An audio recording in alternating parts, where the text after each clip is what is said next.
ఏం ఆలోచించారు? దేని గురించి? అదేనండి, నా ప్రపోజల్ గురించి. అంటే మౌనం అర్థంగీకారం అనుకోవచ్చా? ప్లీజ్ దయచేసి నన్ను తొందర పెట్టకండి. మిమ్మల్ని ఆలోచించుకోమని చెప్పాను.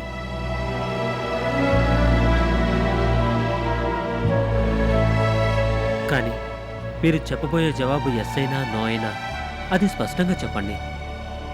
ఒకవేళ మీ జవాబు ఎస్ అయితే నా అంత అదృష్టవంతుడు లేడనుకుంటాను. నో అయితే మాత్రం ఇంకెప్పుడు మీకు కనిపించను, దూరంగా వెళ్ళిపోతాను. మీ గురించిన ఊహల్ని మాత్రం భద్రంగా నా మనసులోనే దాచుకొని మీకు ఈ ఊరికి దూరంగా వెళ్ళిపోతాను.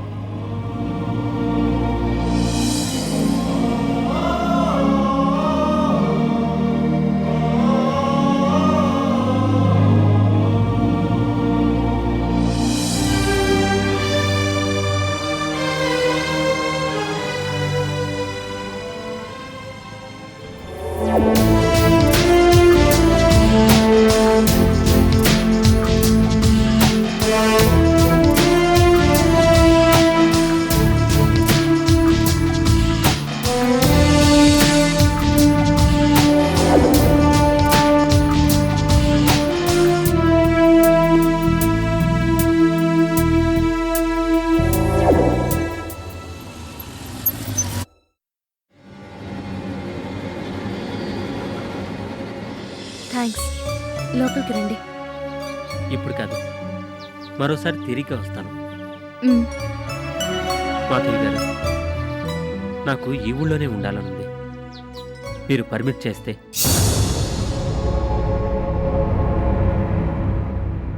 మీరెప్పుడూ అలా సీరియస్గానే ఉంటారా? కొంచెం నవ్వండి ప్లీజ్. ఒకవేళ మీ నోటి ముచ్చలు రాలిపోయినా నేను ఒక్కటి కూడా తీసుకోనంటే తీసుకోను. ప్రామిస్.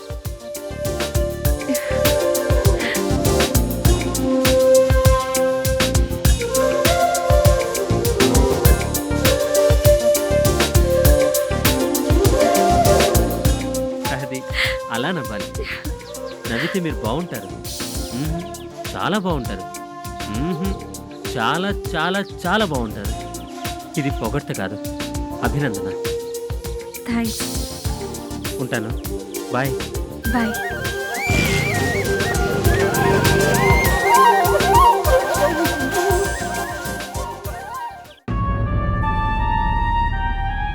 ఏమంటున్నాడే? పాటే. నువ్వు గొంతు కలపొచ్చుగా. అమ్మా. అవునే, అతను మాత్రం ఎన్నాళ్ళని ఎదురుచూస్తాడు. అమ్మా, నీకెన్నిసార్లు చెప్పాలి? అలాంటి ఆలోచన ఏది నా మనసులో లేదని. ఇప్పటిదాకా లేకపోతే ఇక నుంచి ఆలోచించొచ్చు కదా. నానమ్మా. అవునే, నీ నానమ్మగా నీ మంచి కోరే చెప్తున్నానే. మనం కోరుకునే వాళ్ళకంటే మనల్ని కోరుకునే వాళ్ళని పెళ్లి చేసుకుంటే సుఖపడతాము అన్నారు. అతను యోగ్యుడు, బుద్ధిమంతుడు, చదువు సంస్కారం ఉన్నవాడు. అందుకే అన్నీ తెలిసి కూడా నిన్ను కావాలి అనుకుంటున్నాడు. అలాంటప్పుడు నువ్వు కాదనడం తెలివైన పని కాదు. మధు, ఏ వయసులో జరగాల్సిన ముచ్చట ఆ వయసులో జరగాలి అంటారు. అదృష్టమో దురదృష్టమో నీకే అచ్చటా ముచ్చటా చేసే అవకాశం రాలేదు. అలాంటి అవకాశం ఇప్పుడొచ్చింది. ఆ పెళ్లి కొడుకు రూపంలో. అమ్మడు, ఒంటరితనం ఎంత భయంకరంగా ఉంటుందో అనుభవిస్తేనే గాని అర్థం కాదే. అందుకే ఇంతగా చెప్తున్నాను. మా మాట వినవే, ఈ పెళ్లి కొప్పుకోవే. అతను నిన్ను నీ బిడ్డని కళ్ళల్లో పెట్టుకుని చూసుకుంటాడు. మధు, ఆకాశాన్ని అందుకోవాలనేంత గొప్ప గొప్ప ఆశలతో పెళ్లి కొడుకులో గొంతెమ్మ కోరికలు కోరుతున్న ఈ రోజుల్లో అలాంటి యోగ్యుడు నిన్ను కోరుకోవడం నీ అదృష్టం. నీ బిడ్డకి తండ్రినవుతాను అని చెప్పడం మరీ మరీ అదృష్టం. ఇంకేం ఆలోచించుకో. ఈ నిర్ణయంతో చిక్కుముళ్ళా మారిన నీ జీవితాన్ని చక్కదిద్దుకో. అమ్మవి అనిపించుకున్నావు, అర్ధాంగివి అనిపించుకుంటేనే గౌరవం, మర్యాద, మన్నన. జీవితానికి పరిపూర్ణతనిచ్చేది పెళ్ళి. పెళ్ళి మాత్రమే.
అమ్మవారి గుడిలో 108 పొర్లు దండాలు పెడితే మనసులో కోరికలన్నీ తీరుతాయిరా బడుద్దాయని చెప్పింది మా అమ్మ. ఏ పుట్లో ఏ పాముందో తెలియదు కదండి. అందుకే రేపు నేను అటెండ్ అవబోయే ఇంటర్వ్యూలో ధనాధన్ మన జాబ్ వచ్చేసేలా వరం ఇమ్మని చెప్పి ఆ అమ్మవారిని వేడుకున్నాను అనమాట.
మాధవి, నా మొహం కూడా చూడాలనిపించట్లేదా? మొదటిసారిగా మన ఇద్దరం ఇక్కడే కలిసాం, గుర్తుందా? ఆ చేదు క్షణాల్ని నా జీవితంలో మర్చిపోలేను. మాధవి ప్లీజ్. ఏ ఈ మాధవి నీ కళ్ళకు ఇప్పుడు కనిపించిందా మిస్టర్ దీపక్?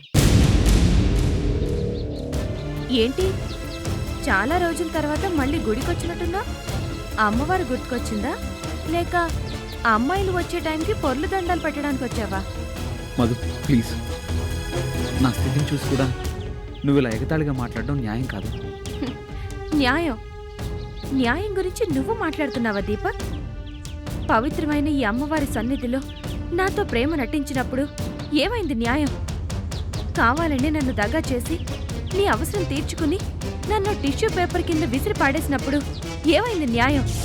నీ ఇంటికి వచ్చినప్పుడు నన్ను మా నాన్నగారిని మెడపెట్టి బయట గెంటేస్తాను అన్నప్పుడు, కోర్టులో సాక్ష్యాల్ని తారుమారు చేసి విజయ్ గర్వంతో పగలబడి నవ్వుతున్నప్పుడు, నా కడుపులో బిడ్డని నాశనం చేయడానికి కుట్ర పన్నినప్పుడు, న్యాయ పోరాటం చేస్తున్న నా మీదకు రౌడీల్ని ఉసిగలిపినప్పుడు, ఒంటరిగా ఉన్న నన్ను ఆ కాలితో కడుపు మీద తొక్కి చంపేస్తాను అన్నప్పుడు ఏమైంది న్యాయం?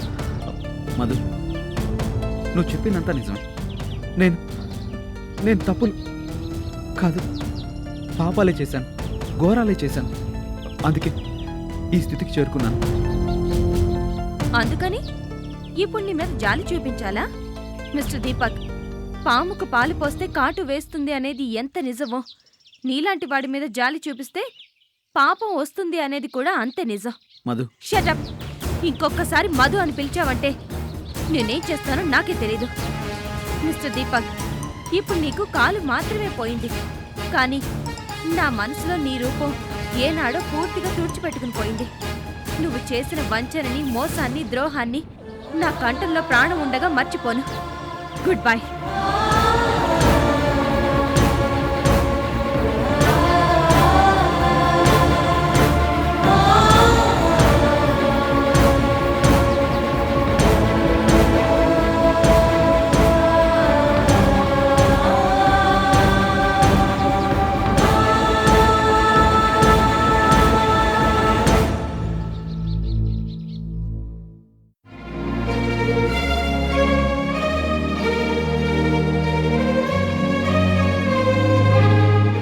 వెళ్ళి 2 గంటలైంది, ఇంకా ఫోన్ చేయడేంటి?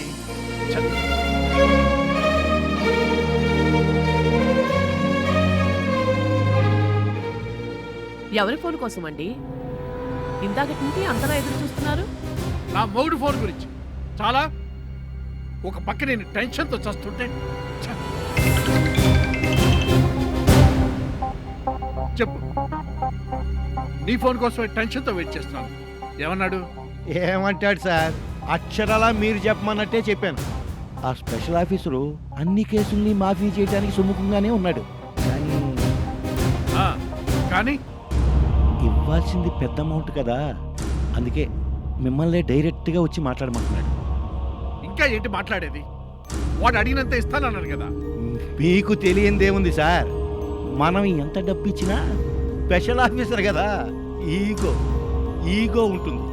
మీలాంటి పెద్ద మనిషి తన ముందుకు వచ్చి ప్లీజ్ అని అడిగితేనే తన ఈగో సాటిస్ఫై అవుతుంది, మన పని పూర్తవుతుంది. అలాగే తప్పుతుందా? ఎప్పుడు రమ్మన్నాడు? ఎప్పుడోగా సార్, ఇప్పుడే. మరో గంట దాకా అతను గెస్ట్ హౌస్లోనే ఉంటాడట. ఆ తర్వాత బయలుదేరి ఢిల్లీ వెళ్ళిపోతానని చెప్పాడు. అందుకే మీరు వెంటనే బయలుదేరండి. వచ్చేటప్పుడు ఎందుకైనా మంచిది ఓ 25 పట్టండి. అలాగే నేను వచ్చేలోగా వాడు ఎగిరిపోకుండా గెస్ట్ హౌస్ దగ్గర కాపలా ఉండు. అలాగే సార్, కానీ మీరు గంటలోగా ఖచ్చితంగా ఇక్కడ ఉండాలి. ఓకే, అలాగే.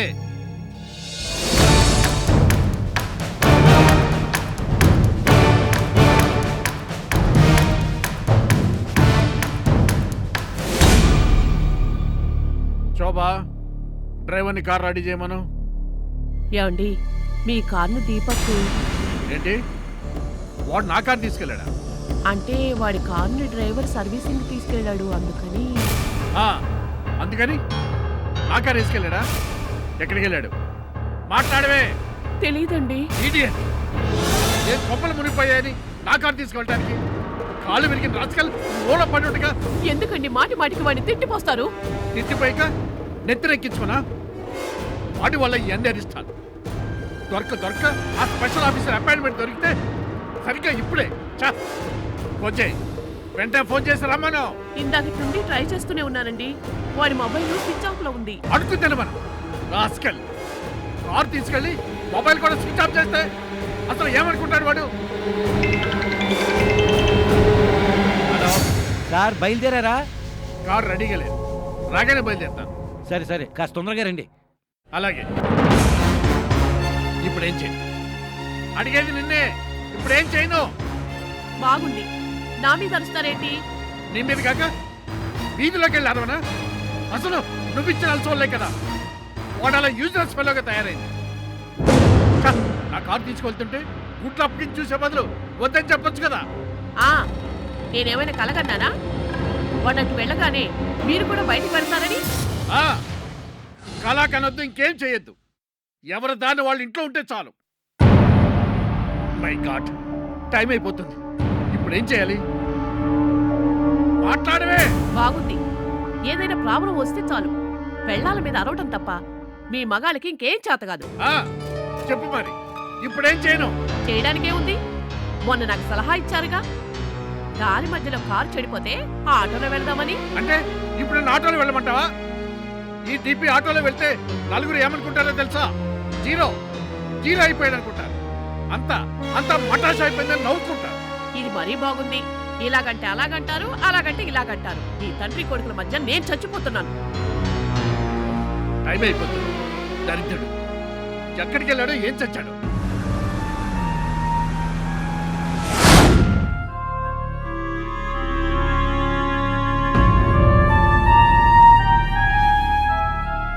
ఎక్కడికి వెళ్ళావు? అడిగేది నిన్నే. ఎక్కడికి వెళ్ళావు? డాడీ, అది లేదు, ఇది లేదు. నా కారు ఎందుకు తీసుకెళ్ళావు? మాట్లాడవే. అది డాడీ, గుడికా? ఎందుకు? అస్తోత్రం చేస్తే విరిగిన కాలు అతుక్కుంటుందనా? అర్చన చేస్తే ఆల్ ఇండియా రేస్ లో ఫస్ట్ వస్తావనా? ఎందుకో డాడీ? గుంటి వెదవైనా ఈ పౌరుషానికే తక్కువ లేదు. ఏమండి, ఏమిటో మాటలు? నువ్వు నోర్మై. చిచ్చి, శనిగ్రహంలో దాపించాడు నా ప్రాణాన్ని. Shut up. ఇంకొకసారి నా పర్మిషన్ లేకుండా నా కారు తీసుకెళ్ళావంటే ఆ రెండో కాలు నేను వెరక్కొట్టాను. జాగ్రత్త.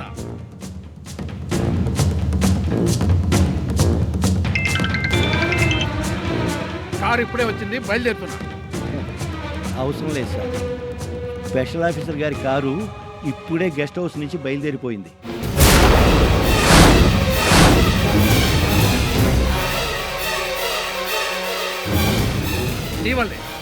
నీ వల్లేరా? వారం రోజులుగా ప్లాన్ చేసుకుని ఎంతో కష్టపడి అపాయింట్మెంట్ తీసుకొస్తే మొత్తం నాశనం అయిపోయింది. నా కొడుకు కదా, నా పాలిట దరిద్రాన్ని, శనిగ్రహాన్ని. ఆ రోజు జరిగిన యాక్సిడెంట్ లో నీ కాలు పోవడం కాదురా, నీ తలపైన చచ్చుంటే దరిద్రం వదిలిపోయాయి.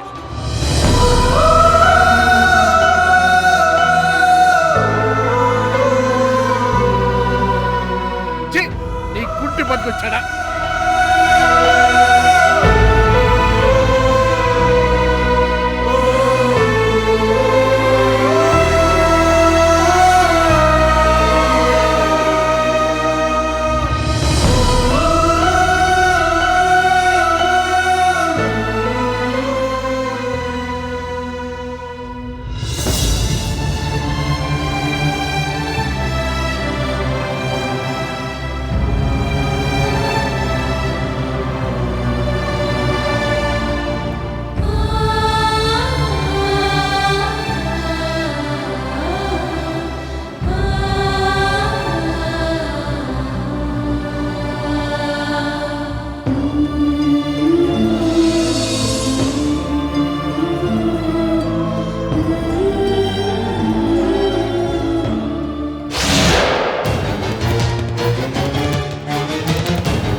నీ మెడలో ఈ పసుపు తాడు కట్టాను అంటే ఆ పంచభూతాల సాక్షిగా మన ఇద్దరు పెళ్ళి అయిపోయినట్టే.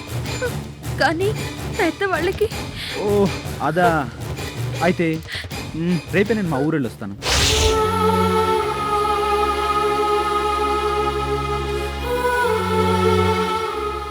ఏం చేసుకుంటావు చేసుకో, గెట్ లాస్ట్.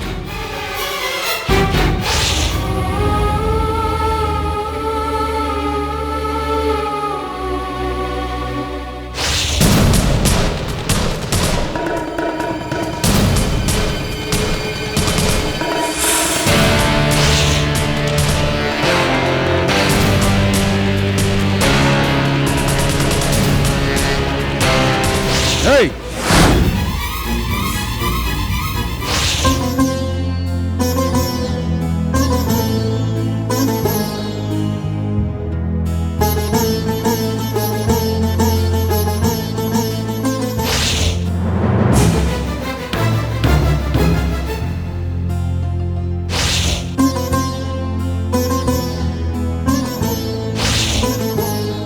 దీపక్ ఎలా ఉంది ఇప్పుడు? ఎలా ఉంటే నీకెందుకు? అది కాదు. ఏది కాదు? ఆ? ఏది కాదు? ఓహో, పోరాటం చేసి సాధించలేని దాన్ని సెంటిమెంట్తో సాధిద్దాం అనుకున్నావా?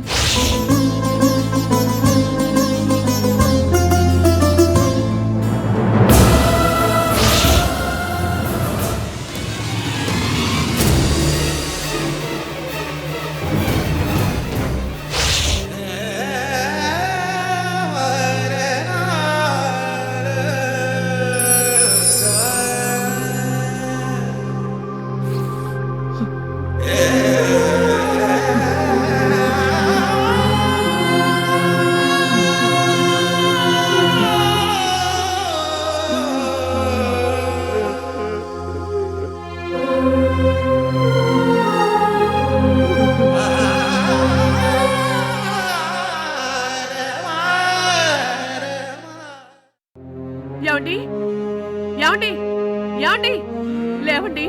ఏమిటి? దీపక్ కనిపించటం లేదండి. ఏ బాత్రూమ్ లో ఉంటాడు చూడు. అయ్యో, ఇల్లంతా వెతికానండి, దీపక్ ఎక్కడా లేడండి.